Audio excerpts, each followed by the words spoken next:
algumas palavrinhas iniciais aqui para a gente se localizar no tema, né, das experiências de educação inovadora e superação e prevenção das queixas escolares. Então começo falando um pouquinho o que é inovação no campo da educação, né? Então isso é um termo bastante disputado, na verdade. Muitas vezes as pessoas associam inovação escolar, inovação na educação com recursos tecnológicos, especialmente tecnologias digitais, né? Tecnologias mais contemporâneas. E isso é uma visão do mercado, né? Do mercado que procura sempre criar novas necessidades para vender novos produtos. Então, uma inovação que as pessoas desejam ser inovadoras precisa necessariamente passar por comprar alguma nova tecnologia, né? E a educação, ela é um campo que tem mercado, sim, né? Tem muito dinheiro, muita mercadoria, recursos no campo da educação, mas ela é, sobretudo, um campo social, né? Deveria, idealmente, ser prioritariamente um campo social. Então, quando a gente fala de inovação na educação, na perspectiva social, o que a gente está dizendo? O que é uma inovação social? Inovação social é o que as pessoas, comunidades criam para enfrentar os grandes desafios do presente. E quais são esses grandes desafios? A imensa desigualdade econômica, social, né? Aqui no Brasil a gente tem desigualdades regionais, desigualdades marcadores de gênero, de raça. Então esse é um desafio enorme a ser enfrentado. O segundo grande desafio do presente é a degradação socioambiental, né? A crise climática, essa ameaça das novas gerações não terem futuro, né? Então essa ameaça que vem se tornando cada vez mais presente. E o autoritarismo, né? O autoritarismo que atravessa as nossas relações e que nos últimos tempos vem ganhando, inclusive, estrutura de Estado, né? Em vários lugares do mundo, inclusive no Brasil, em muitos momentos, em muitos lugares, ele está introjetado nas relações, mas também nas ações, por exemplo, a gente viu na pandemia uma manipulação das informações, uma manipulação da comunicação. Isso é uma forma de desacreditar as instituições democráticas, né? E é assim que se fortalece o autoritarismo. Então, inovação social é o que as pessoas, comunidades, organizações criam para enfrentar esses três grandes desafios.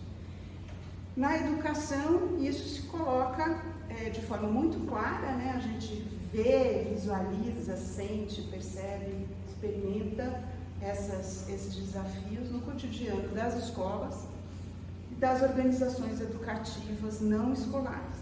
Isso é muito importante também, que a gente tenha clareza, porque a gente fala de educação e nossa mente rapidamente leva para a escola, a universidade, mas a educação é muito mais ampla, o campo da educação é muito mais amplo do que o que acontece na escola e na universidade, né?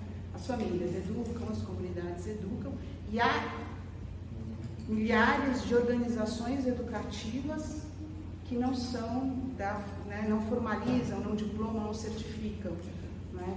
Que o Brasil é uma grande referência mundial para isso através de Paulo Freire, né?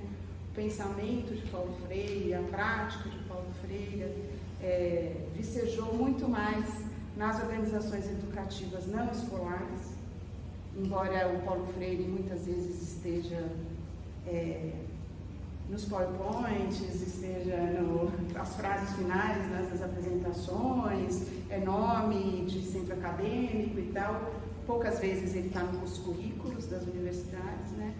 Mas na educação popular, né, que é o que ele constituiu, ele é a grande referência. O Brasil, por causa dele, né, que é um dos maiores educadores do mundo, é uma referência mundial. No entanto, poucas vezes a educação não escolar ela é tematizada ou ela é olhada como uma referência para o que se deseja de educação, o que se fala de qualidade da educação.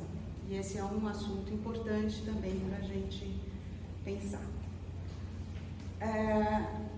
Importante que se diga também que a inovação social, que é o que as comunidades criam para enfrentar esses desafios do presente, se faz com base em pesquisa, né? Não é alguma coisa espontânea, alguma coisa improvisada, né? As instituições, as escolas, as organizações educativas, quando se veem diante desses desafios, né, de contextos em que as desigualdades, a degradação ambiental ou as práticas autoritárias estão ali presentes, elas passam a investigar esses contextos e investigar as potências desses lugares, dessas comunidades, para criar inovações que sejam capazes de enfrentar, né, a desigualdade, a degradação socioambiental e o autoritarismo. Então, é dessas inovações que a gente vai falar hoje aqui, né?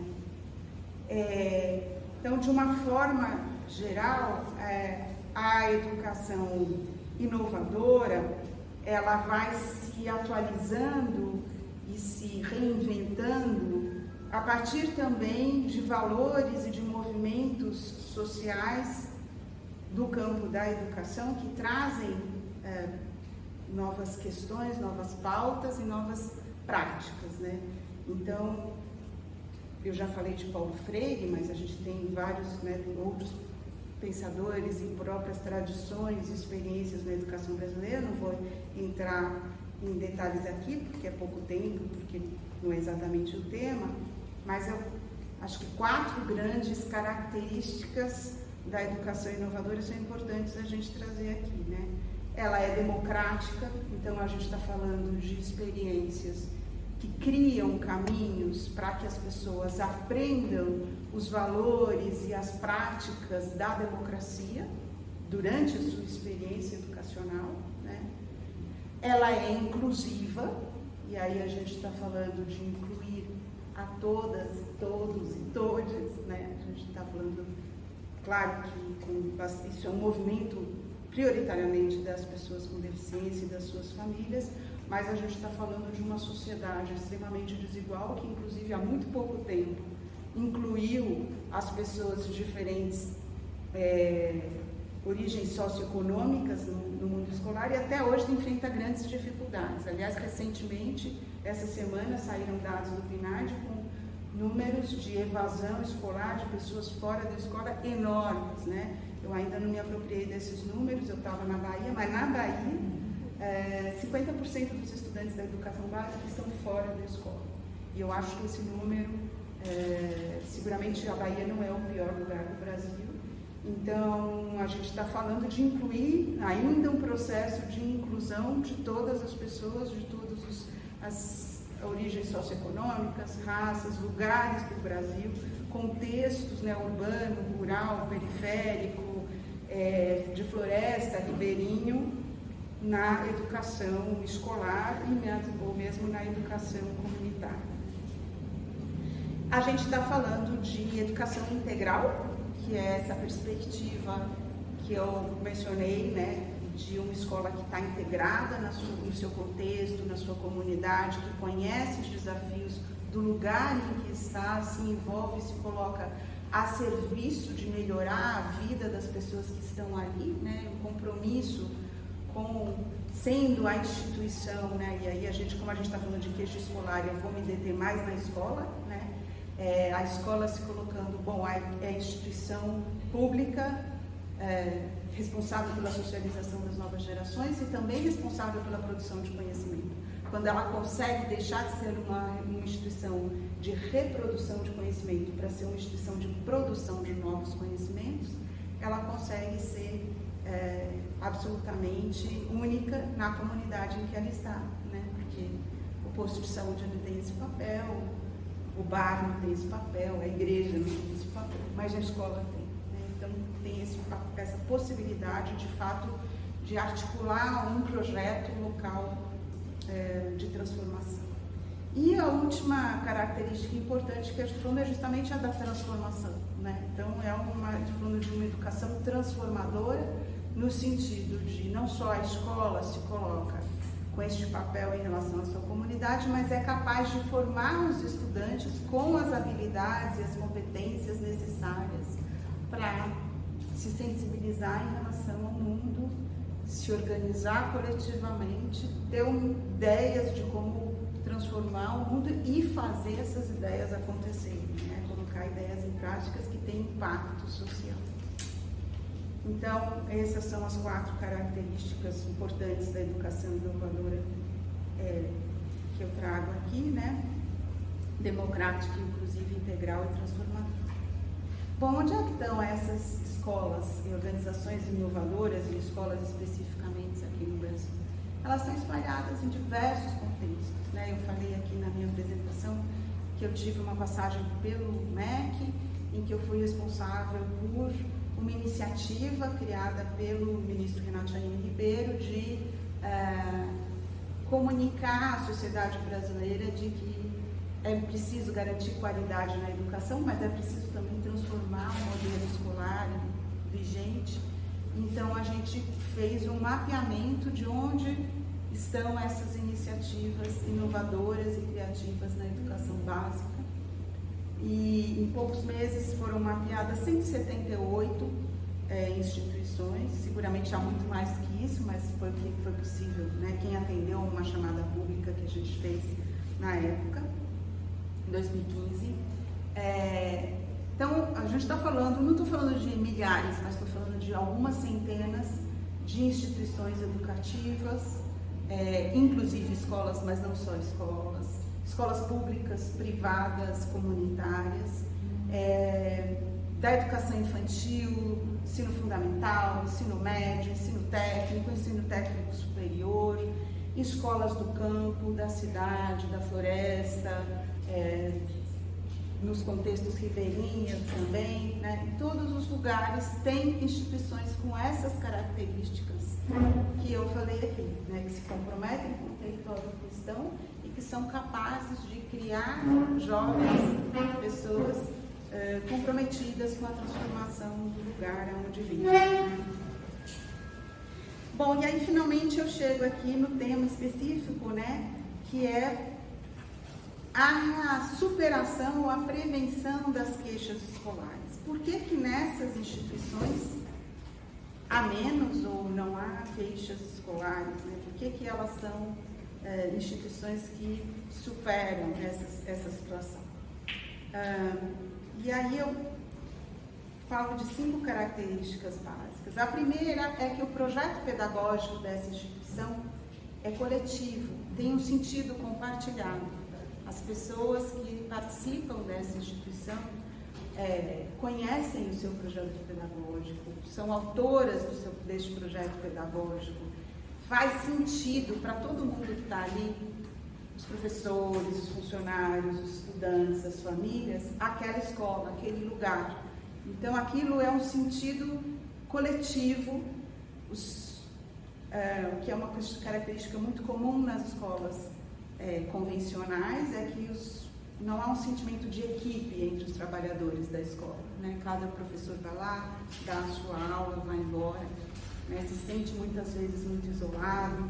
A situação de sala de aula é uma situação que o professor está sozinho com a sala, né? E não há muitas vezes esse sentimento de equipe, uma equipe que foi responsável por construir, por manter, por atualizar, por interrogar o projeto pedagógico daquela escola.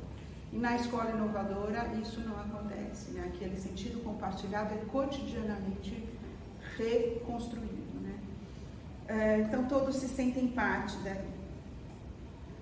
A segunda característica é que o ambiente é um ambiente acolhedor, né? É um ambiente inclusivo, é um ambiente que se transforma para a todos receber.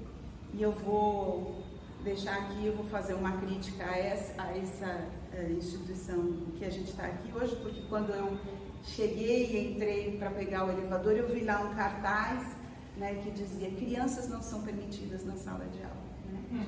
E isso é comum, isso é o frequente. Se não tem um cartaz, é a regra. a imensa maioria das universidades, das escolas de educação de jovens e adultos tem essa prática. Essa é uma prática excludente, né? As mães não podem participar, pais que criam seus filhos também não podem participar dessa escola, dessa instituição, dessa universidade, né? Então, deixo aqui ver como uma crítica não específica a esse lugar, mas a todas as universidades que têm essa prática, todas as escolas que têm essa prática, porque as escolas inovadoras que não fazem assim. Escolas inovadoras de educação de jovens e adultos, de ensino técnico, de ensino profissionalizante, que tenha adolescentes, adultas que são mães, acolhem as crianças. Incomoda? Então, isso é um problema de todo mundo. Como é que a gente se organiza coletivamente para que a criança esteja bem e a mãe esteja bem e que a mãe possa estar ali naquele lugar. As questões são coletivas, não são de responsabilidade da direção decidir e impor para o coletivo, né? Todo mundo se corresponsabiliza pela inclusão de todas as pessoas, né? Então eu posso citar várias escolas, depois se vocês quiserem eu trago exemplos e nomes específicos de quem quiser conhecer, mas que os professores e alunos começam a estudar Libras porque entraram pessoas surdas, ou adquirem, mesmo no contexto de periferia, de pobreza, de vulnerabilidade, mas adquirem materiais, equipamentos para pessoas em braille, para as pessoas cegas, enfim. O importante é que todos são acolhidos naquele ambiente, né? A terceira característica é que o currículo ele é construído com base em dois fatores importantes que se cruzam: o território em que a instituição está e o interesse das pessoas que estão ali, né? É claro que existem parâmetros, existe a Base Nacional Comum Curricular e que é preciso que essa base seja um parâmetro, uma referência para a gente saber como é que os conhecimentos estão sendo construídos ao longo da trajetória escolar dos estudantes. Mas o plano escolar anual é feito com base no que aquela comunidade, aquele lugar, aquela população precisa que seja desenvolvido e o que aqueles estudantes, aqueles professores estão com vontade, interesse, disposição, projetos de desenvolver.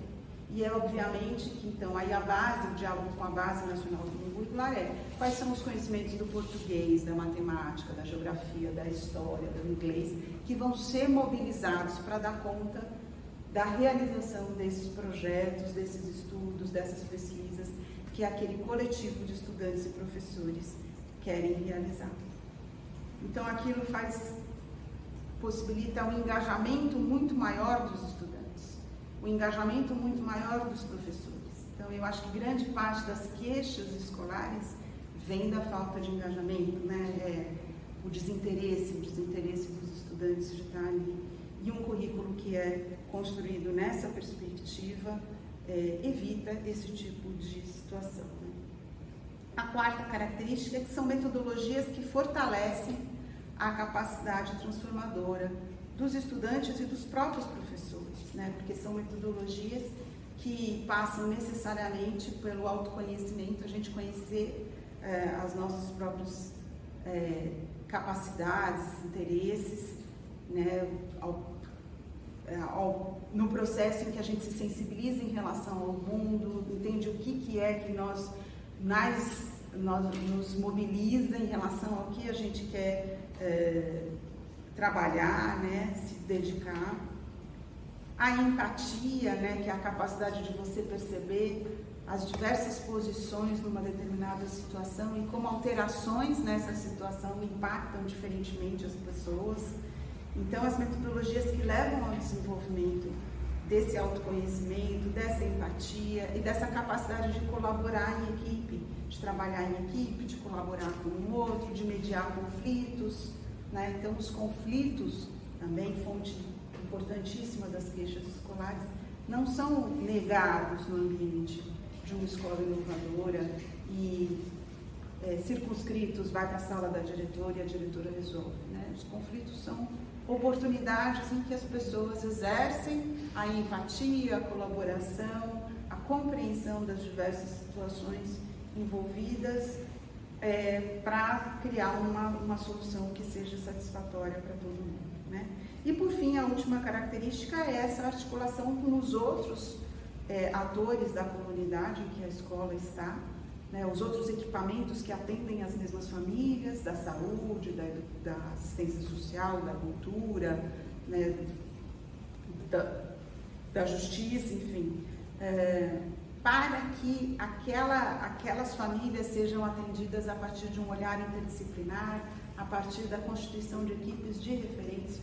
Então, muitas das questões, dos problemas vividos nas escolas, muitas vezes têm a ver, né, com o contexto em que a escola está, com relações da comunidade, com relações que envolvem as famílias, e é preciso uma abordagem interdisciplinar que supere aquela lógica dos encaminhamentos, né? Então, a criança está dando problema na sala, encaminha para a direção, está dando problema na escola, encaminha para outra escola, ou encaminha para o serviço de saúde, lava as mãos, e vai encaminhando, e muitas vezes encaminha para outra escola, e a criança continua sendo o problema, e continua com o seu problema. E nessa lógica de articulação intersetorial, a gente supera esse limite, né? Então, eu acho que eu fico por aqui, passei um pouco, uns 15 minutos, mas queria aqui deixar uma visão um pouco mais completa para a gente poder